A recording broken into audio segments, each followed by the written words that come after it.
இன்றைக்கு அனைத்து இந்திய அண்ணா திராவிட முன்னேற்ற கழகத்துடைய மாநகர் மாவட்ட கழக பொறுப்பாளர்கள், பகுதி கழக செயலாளர்கள், சார்பணி செயலாளர்கள், தொகுதி பொறுப்பாளர்கள், தொகுதிக்கு இப்பொழுது தலைமை கழகத்திலிருந்து கேட்டிருக்கின்ற அந்த பிரதிநிதிகள் இவர்கள் அடங்கிய கூட்டத்தோடு எங்களுடைய மதுரை மண்டலத்துடைய தகவல் தொழில்நுட்ப அண்ணா திராவிட முன்னேற்ற கழகத்துடைய தகவல் தொழில்நுட்பத்தினுடைய மண்டல செயலாளர் போற்றுதலுக்குரிய அருமை தம்பி, இன்றைக்கு இந்த பிரஸ் மீட்டுடைய கதாநாயகன் நம்ம மணிகண்டன், அவர் தான் கதாநாயகன்.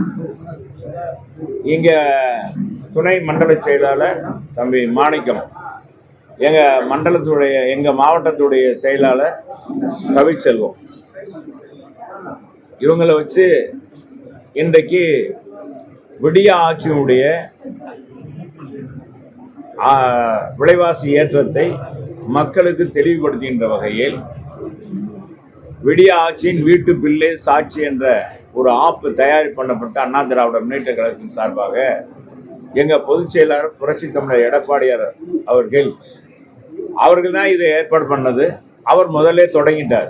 மாநில அளவில் மதுரை மண்டலத்துக்கு நேற்று தான் எங்களுக்கு அந்த கோடு நம்பர் வந்திருக்கு. இனிமேல் அதை இயங்கணும். அது எப்படி இயக்கிறது என்பதை எங்களுடைய மதுரை மாநகர் மாவட்ட தகவல் தொழில்நுட்ப பிரிவுடைய நிர்வாகிகளுக்கெல்லாம் அவங்க எப்படி இயக்கணும், எப்படி செய்ய போறோன்றத அதை காமிக்க போறாங்க. அதை காமிச்சிட்டு அவங்க மூலமாக ஒவ்வொரு இல்லத்திற்கும் சென்று இந்த விடிய ஆட்சியில் ஒவ்வொரு இல்லம் சந்தித்து இருக்கிற விலைவாசி ஏற்றம், எல்லாருக்கும் நிறைய இருமல் வருது. அப்போ ஏதோ நீங்க வேற சிக்கன்குனியா அங்கே கூடாந்து இறங்கி விட்டுறாங்க. ஏன்னா இங்க சிக்கன்குனியா பரவுதுன்றாங்க. நம்ம முகக்கவசம் போடாம வந்துட்டாங்க. அதனால இந்த விடிய ஆட்சியில இந்த குடும்பம் என்ன சொன்னேன், விடிய ஆட்சி குடும்பத்தினுடைய சுமைகள் எந்த அளவுக்கு கூடி இருக்கு, விலைவாசி எந்த அளவுக்கு எல்லா விலைவாசியும் ஏறி இருக்கு. 2021 இது 2026 ஒப்பிடும் போது ஒவ்வொரு குடும்பமும் எவ்வளவு தூரம் அவங்க சுமை ஏற்றப்பட்டிருக்குது, எவ்வளவு தூரம் இன்னலை சந்தித்திருக்காங்க, அவங்களுக்கு எவ்வளவு தூரம் நிதி இழப்பு ஏற்பட்டிருக்கு என்பதை அவங்க வீட்டுக்கே சென்று இதை தொடங்க போறோம். ஏற்கனவே நீங்க தொடங்கிட்டீங்களையா, இனி என்ன புதுசா தொடங்க போறீங்க அப்படின்னு யாராச்சும் ஒரு ஆள் கேட்பீங்க. நாங்க ஏற்கனவே தொடங்க பரிச்சாத்த முறையில் எங்க பொதுச் செயலாளர் சொன்னதுனால இப்பதான் எங்க மாவட்டத்துக்கு அந்த கோட் நம்பர், என்ன நம்பர், பாஸ்வேர்டு கொடுத்துருக்காங்க. அதான் கோட் நம்பர், பாஸ்வேர்டு கொடுத்துருக்காங்க. இந்த பாஸ்வேர்டு மூலமாக நாங்க ஒவ்வொரு இல்லத்துக்கும் போறத எங்க பொதுச் செயலாளர் மினிட்டு பார்க்க இருக்கிறார். இப்ப கூட நேற்றைய தினம் எங்க பொதுச் செயலாளர் பேசினார். என்ன உங்க மாவட்டத்தில் இயங்கவே இல்லை அப்படின்னாரு. இன்னும் பாஸ்வேர்டு வரலனே, வந்த உடனே நாங்க இயங்குறோம்னா. சரி, பாஸ்வேர்டு வந்த உடனே நீங்க பாட்டுக்கு பயங்களை அனுப்பிச்சு விட்றாங்க, கழக நிர்வாகியை அனுப்பிச்சு விட்றாங்க. அவங்களுக்கு போய் என்ன செய்யறதுன்னு தெரியாது. நம்ம மண்டல செயலரை கூப்பிட்டு, ஜோனல் செயலாளரை கூப்பிட்டு பேசி அவங்ககிட்ட காமிச்சு இதை நீங்க ஒவ்வொரு இல்லத்திற்கும் கொண்டு செல்லுங்க அப்படின்னு சொன்னாங்க. இதை பார்வையிடுறதுக்காக எங்களுடைய மாவட்ட தேர்தல் எங்களுடைய மாவட்ட பொறுப்பாளர்கள், முன்னாள் அமைச்சர் அருமைக்கால் மகளிருடைய ஆற்றல் செயலாளர், அமைப்பு செயலாளர் வளர்மதி அவர்களும், நம்முடைய மாநில எம்ஜிஆர் மன்றத்துடைய துணை செயலாளருமான முன்னாள் மாவட்ட செயலாளர் ராமநாதபுரம் மாவட்ட செயலாளர் ஆணிமுத்தும் பார்வையிட வர்றாங்க. அதுக்கு முன்னாக இதையெல்லாம் நாங்கள் வெளியிட போகிறோம் என்பதை உங்களுக்கு மூலமாக தெரிவிச்சு கொள்கிறேன். அதுக்கு தான் வந்திருக்காங்க. இப்போ அந்த எப்படி அதை இயங்குறதுன்னு எங்கள் மண்டல செயலாளர் உங்களுக்கு காமிப்பார், வீடியோ மூலம் சொல்லுவார்.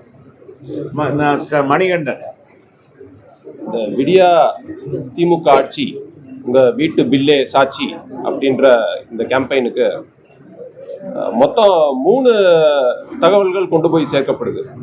ஒன்று, விலைவாசி ஏற்றத்தை கட்டுப்படுத்த தவறிய இந்த திமுக ஆட்சியோட அவலம். நம்ம ஒவ்வொரு வீடா போய் நம்ம அவங்களுக்கு டெய்லி என்ன செலவாகுது, இன்னைக்கு உங்களுக்கு மாதாந்திர இப்போ அரிசி பயன்பாடு என்ன, மாதாந்திர சர்க்கரை பயன்பாடு என்ன, சமையல் எண்ணெய் பயன்பாடு என்ன, இது எல்லாமே நம்ம அவங்களோட பயன்பாட்டையே நம்ம கேட்குறோம். அவங்க மாதத்திற்கு இவ்வளோ செலவாது அவ்வளோ செலவாதுன்னு சொல்கிறாங்க. அதை நம்மகிட்ட ஒரு ஆப் இருக்கு, அந்த ஆப்பில்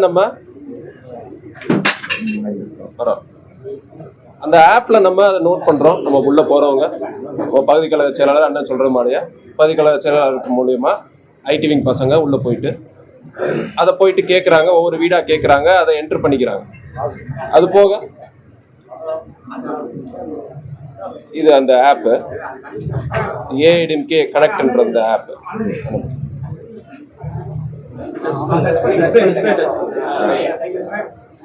ஏஐடிஎம்கே கனெக்ட்ன்ற அந்த ஆப் இதுல ஒவ்வொருத்தர்கிட்டையும் அவங்களோட அனுமதி பெற்று அவங்களோட பெயர், அவங்களோட வாட்ஸ்அப் நம்பர் இதெல்லாம் கேட்டு பெற்றுட்டு உள்ள அவங்களோட சர்வே ஒவ்வொன்றா நம்ம கேட்குறோம். அவங்க என்ன பயன்பாடு வச்சிருக்காங்க உள்ள நமக்கு ஆப்ல உள்ளேயே ஒரு கால்குலேஷன் இருக்கு, அதோட டிஃபரன்ஸ் என்னன்றது கால்குலேஷன் இருக்கு. இது மூலியமா நமக்கு கடைசியில் எடுக்கக்கூடிய இந்த பில் பேரு பனிஷ்மெண்ட் பில்.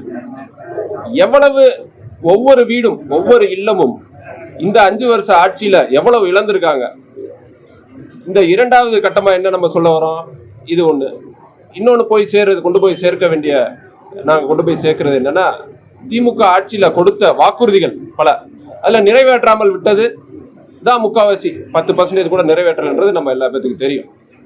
மூன்றாவது, அதிமுக ஆட்சியில் செய்த சாதனைகள் இப்ப விடுபட்ட, அது போக அவங்க என்ன பண்ணிட்டாங்க, பல நலத்திட்டங்களை செயல்படுத்தாம விட்டுறாங்க. ஒன்று லேப்டாப்பு முக்கியமானது. இப்பதான் ஏதோ ஒரு 10 லட்சம் லேப்டாப்பை கொடுக்க போற மாதிரியா ஒரு நாடகம் நடத்திக்கிட்டு இருக்காங்க. அதுல போய் சேராது. கடைசியில் காலேஜுக்கு வந்துட்டாங்க. அவங்க ஏற்கனவே பசங்கள்லாம் வாங்கிட்டாங்க லேப்டாப்பு, சொந்த செலவுல வாங்கிட்டாங்க. இப்போ போய் அவங்களுக்கு போய் லேப்டாப் கொடுக்கும்போது அவங்களுக்கு வீணாக தான் போகுது. இது நிறுத்தப்பட்டு பல பேருக்கு கிடைக்கல பசங்களுக்கு. இன்னொன்று முக்கியமானது தாலிக்கு தங்கம். அக்காக்களுக்கு நமக்கு எல்லா பேத்துக்குமே தாலிக்கு தங்கம் எல்லாம் கிடைக்காம போச்சு. புதுசா அப்புறம் ஸ்கூட்டர் மானியம் கிடைக்காம போச்சு. இது எல்லாமே இவங்க இழந்தது. இது ஒவ்வொரு திட்டத்திற்கும் ஒரு கால்குலேஷன் இருக்கு, இவ்வளவு இழந்துட்டாங்கன்னு சொல்லி. இது எல்லாமே நம்ம இந்த ஆப்ல மூலியமா நம்ம எடுக்கிற சர்வேல இது போய் அவங்ககிட்டயே கேட்டு இது மூலியமா எடுக்கும்போது கடைசியில் அவங்க கையில இந்த மாதிரியான ஒரு பில்லாவே இது ஜெனரேட் பண்ணுது இந்த ஆப்பு. அது மூலியமா இந்த பில்லை ஜெனரேட் பண்ணி நம்ம கொடுக்கும்போது இந்த 5 வருஷத்துல எவ்வளவு இவங்க இழந்திருக்காங்க அப்படின்னு பார்க்கும்போது தோராயமா நமக்கு ஒரு சராசரியான ஒரு நடுத்தர வர்க்க குடும்பத்துக்கு பார்த்தீங்கன்னா குறைஞ்சது ஒரு 5 லட்ச ரூபா கிட்டையாவது வருது. இந்த 5 லட்ச ரூபால அவங்க ஒரு சின்ன ஒரு நிலத்தை வாங்கி போட்டிருக்கலாம். இப்ப இருக்கிற விலைவாசியில ஏதாவது தங்கம் வாங்கி போட்டிருக்கலாம். தன்னோட பசங்களுக்கு ஏதாவது படிப்பு செலவுக்கு பயன்படுத்தி இருக்கலாம். அப்படின்றத கொண்டு போய் எடுத்து சொல்றதுக்கான இந்த கேம்பெயினை பொதுச்செயலாளர் அண்ணன் அவர்கள் நமக்கு எல்லாத்துக்கும் எங்களுக்கு கொடுத்துருக்காங்க. இதை போய் நாங்கள் ஒவ்வொரு வீடாக கொண்டு போய் சேர்க்கறதுக்கு அண்ணன் மாவட்ட கழக ஆற்றல் மாவட்ட கழக செயலாளர் அண்ணன் எங்களை ஒவ்வொரு இதுக்காக கைட் பண்றாங்க. நாங்கள் அதுக்கு ஏற்ற மாதிரியா ஒவ்வொரு இதுக்கும் வீடுக்கும் போய் இதை கொண்டு போய் சேர்ப்போம். இப்பதான் கொண்டு போறோம். இப்பதான் பாஸ்வேர்டு வந்திருக்கு. அதைத்தான் சொன்னேன். நீங்க இதை மாதிரி கேட்பீங்கன்னு தான் முதல்ல சொன்னேன். நீங்க ஏற்கனவே கொண்டு போனீங்களே, நான் தொடங்கி வச்சேன் தேனியாபுரத்துல. அது ஒரு மாதிரி, அது என்ன ட்ரையல். இப்பதான் நாங்க முழுமையான திரைப்படம் காமிக்க போறோம். எல்லாத்திட்டையும் மக்கள்கிட்ட போய் படங்களை காமிக்க போறோம். எப்படி அப்படின்னு காமிக்க போறோம். ஆமா, பில்லாவே அவங்களுக்கே வந்துடும். இந்த உங்க பாருன்னா அது அன்னைக்கே காமிச்சேன். நீங்க பாக்கலாம், எங்க பொதுச்செயலாளரும் பார்த்துருக்காரு. எங்க இப்ப 2021 என்ன விலைவாசி, இப்ப என்ன விலைவாசி, இதுக்கு என்ன எவ்வளவு டிஃபரெண்ட், எவ்வளவு இழப்பு ஏற்பட்டிருக்கு அந்த குடும்பத்துக்கு. இப்ப ஒரு இது பாருங்க. இப்ப இது பாத்தீங்கன்னா தெரியும் உங்களுக்கு. மினி கிளினிக் அண்ணன் 2000 மினி கிளினிக் கொண்டு வந்தார். அந்த 2000 மினி கிளினிக்கும் மூடினதுனால இப்ப மக்களை தேடி மருத்துவம் அதெல்லாம் சும்மா ஏமாற்று வேலை. அதுனா அந்த பகுதியிலேயே போய் மருத்துவம் பார்த்துக்குறாங்க. இப்ப ஊசி திடீர்னு காய்ச்சல் வருது, தலைவலி வருது. எந்த டாக்டர் 12 மணிக்கு கூப்பிட முடியும்? எந்த டாக்டர் 10 மணிக்கு வருவாரு? மக்களை தேடி மருத்துவர் வருவாரா? வரமாட்டார். ஆனா அங்க மினி கிளினிக் இருந்துச்சுன்னா அவங்களுக்கு 200 ரூபா.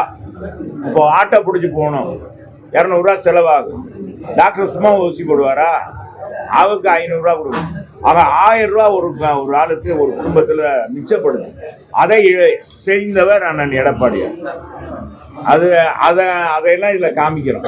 அப்படி இந்த மாதிரி மடிக்கணினி, தாலிக்கு தங்கம், இன்னைக்கு ஒரு கிராம் எவ்வளவு ரேட்டு? ஒரு பவுன் 1,10,000 ரூபாய்க்கு மேல ஓடி போயிடுச்சு. அது ஒரு பவுன் கொடுத்துருந்தான், அதையும் நிறுத்தி விட்டாங்க. லேப்டாப் கொடுத்தா அதையும் நிறுத்திட்டாங்க. இப்படி நிறைய திட்டங்களை இப்ப கேஸ் மானியம் கொடுக்குறாங்க, கொடுக்கற உங்களுக்கு தெரியும். நீட்டு தேர்வு ரத்து பண்ணல. இவங்க என்ன ரத்து பண்ணியிருக்காங்க? என்ன இப்ப நேற்றைக்கு முந்தினம் நடந்துச்சு டிஎன்பிஎஸ்சி எக்ஸாம் தான் ரத்து பண்ணியிருக்காங்க. வரலாற்றுல இது ஒண்ணுதான் திமுக செய்த சாதனை, முதலாக செய்திருக்க சாதனை. இதைத்தான் எடுத்து சொல்ல போறோம்.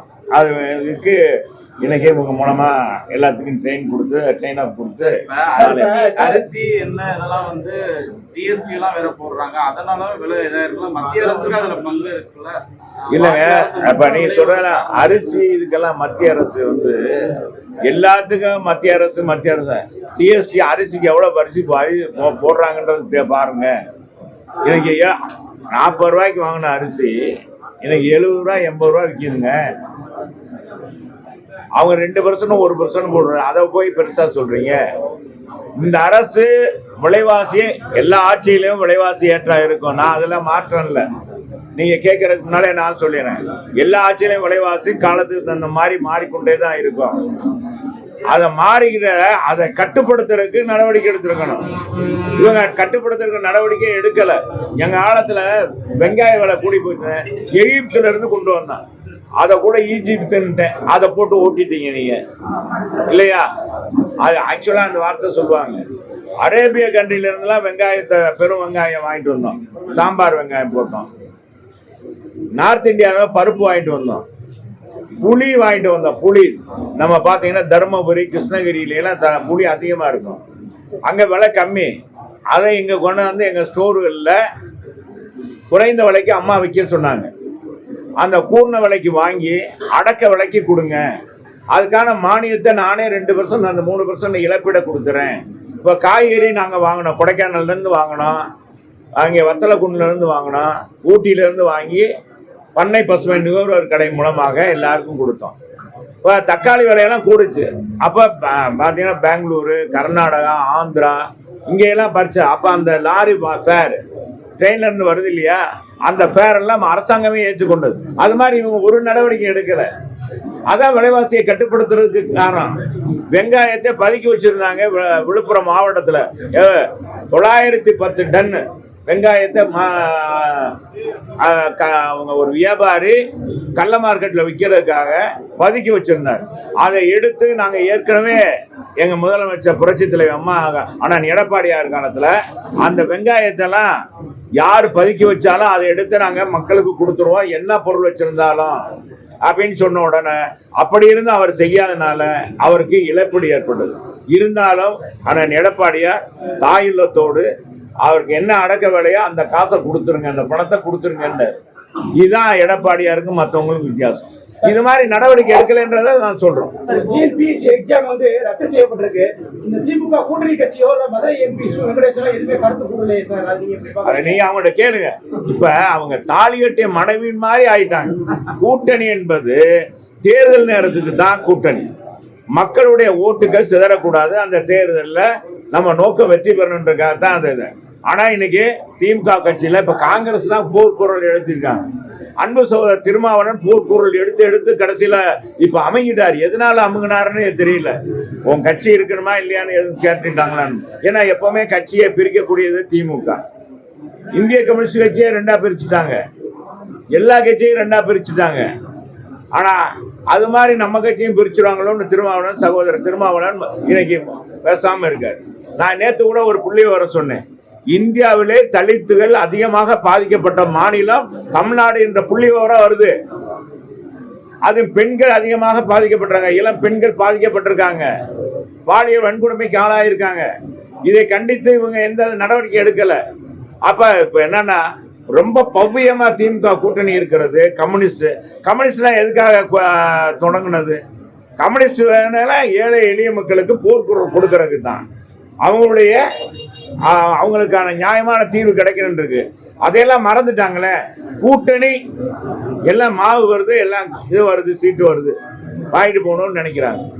தேர்தல் காலத்துல திமுக தான் ஹீரோன்ற மாதிரி தமிழக முதல்வர் சொல்றாரு சார், உண்மைதானா?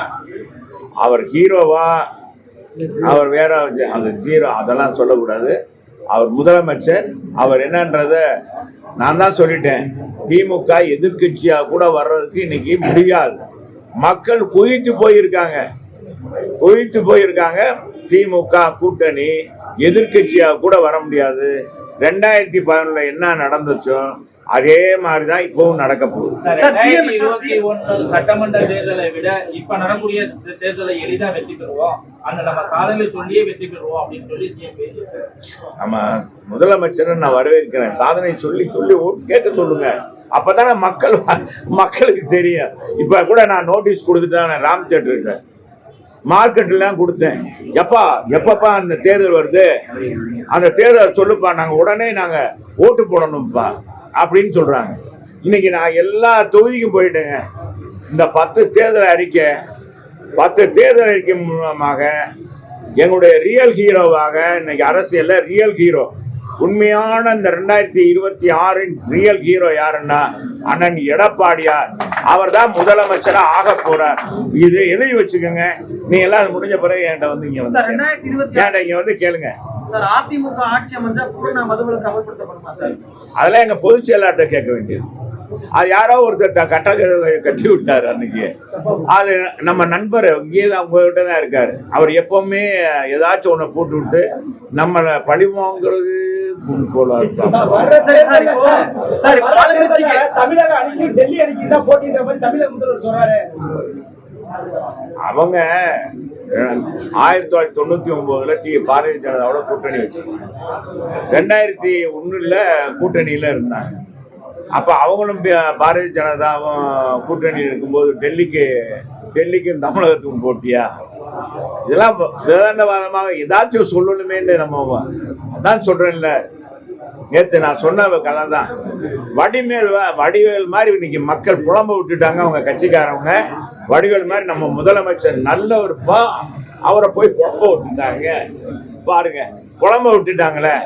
அவர் என்ன ஏதாச்சும் ஒண்ணு சொல்லணும்னு சொல்றாரு. வேற யாராச்சும் சொல்றாங்களா? ஏங்க, இப்ப நீங்க நல்லவன் நானா சொல்லிட்டேன். என்ன செய்யுது? நான் தான் கோபாலகிருஷ்ணன், நான் தான். எல்லாரும் என்னை சப்பானி கூப்பிடுறாங்க. நான் கோபாலகிருஷ்ணன் சொன்னா யார் ஏத்துக்குருவாங்க? நானா சொல்லிக்கிறேன். என்னன்னு என்ன தம்பி, அப்படித்தானே? உண்மையில மத்தவங்க சொல்றான், மக்கள் சொன்னான். எங்க இப்ப அடுத்த திமுக ஆட்சி தான். என்னப்பா குறை கண்ட அந்த ஆட்சியில? 5 வருஷம் நாங்க சுபிட்சமா இருக்கோம். வீட்டு வரி ஏத்தல, மின் கட்டணத்தை ஏத்தல, பால் விலை உயர்த்தல, குப்பைக்கு வரி போடல. இன்னைக்கு சட்ட ஒழுங்கு பேணி காக்கப்படுகிறது. மது இன்னைக்கு பாத்தீங்கன்னா போதையே இல்லை. தமிழகம் எவ்வளவு அருமையா அடக்கி இருக்காரு. எனவே எங்க பிள்ளைகளுக்கெல்லாம் ஒரு விடியல் இன்னைக்கு இந்த ஆட்சி திமுக ஆட்சி தான் கிடையாது. எனவே அடுத்து இந்த ஆட்சி தான் வரணும்னு எந்த மக்களுங்க சொல்றாங்க? அதான் சார் சிஎம் சொல்றாரு, ஆளுங்கட்சிக்கு எதிரான எங்கேயுமே கிடையாது மக்கள் இடத்துல. அதான் எங்க சொல்றாங்க. அவருக்கு எங்க போய் கேட்டாரு? அவர் என்ன செய்யறாரு? கூட்டி வைக்கிற கூட்டத்துல பேசுறாருங்க முதலமைச்சர். அங்க வாங்கிட்டு எங்க ஒரு எக்ஸாம் சொல்றேன். 2 இதுக்கு நாங்க மீட்டிங் போனோம். முதலமைச்சர் கலந்துக்கிட்ட மீட்டிங்ல கலந்துட்டு வர்றாங்க. அவங்க பூராமே கருப்பு சேலை உடுத்திருக்காங்க. அதுல பார்டர் வேற இப்ப உதயசூரியன் சின்னத்தை போட்டிருந்தாங்க. அதை கட்டிட்டு வந்து எங்க அண்ணனுக்கு ரெட்டை வரல காமிக்கிறாங்க. இதெல்லாம் கூட்டப்படுற கூட்டம்லாம் தானா சேரணுங்க. கூட்டம் என்றது கூட்டப்படுற கூட்டமாக இருக்கக்கூடாது. அன்னைக்கு கூட நம்ம முதலமைச்சர் எங்க மதுரையில வந்து சொல்றாரு, ஒரு அமைச்சரை பாராட்டுறாங்க. அவர் என்ன சொல்றாரு? இந்த 5 வருஷத்துல மதுரைக்கு ஏகப்பட்ட நிதியை கேட்டு என்கிட்ட தொந்தரவு பண்ணி, நான் அவர் பேரை சொல்லிட்டா, வணிக வரித்துறை அமைச்சர் நிறைய திட்டங்களை கேட்டு என்னை வம்பு பண்ணி வாங்கி இன்ன திட்டத்தை மதுரையில செயல்படுத்திருக்கோம். அதை சொல்றாரா? அதை சொல்லல. அவர் என்ன சொல்றார்? தமிழ்நாட்டிலே அதிகமாக கூட்டம் சேர்த்தது, அரசு விழாவில் கூட்டம் சேர்த்தது மூர்த்தி தான். அப்படின்னு சொல்லி அதுக்கு தான் பாராட்டினாருடைய திட்டங்கள் வாங்கி கொடுத்ததுக்காக பாராட்டு. சரி, இதை மாதிரி டைவர்ஷன் மாதிரி நீங்க வாடுங்க. நரேந்திர மோடி சார், நாளைக்கு திரும்ப விஜய் மக்கள் சந்திப்பு நடத்துறாரா? நரேந்திர மோடி சரி, நாளை மறுநாள் சந்திப்பு.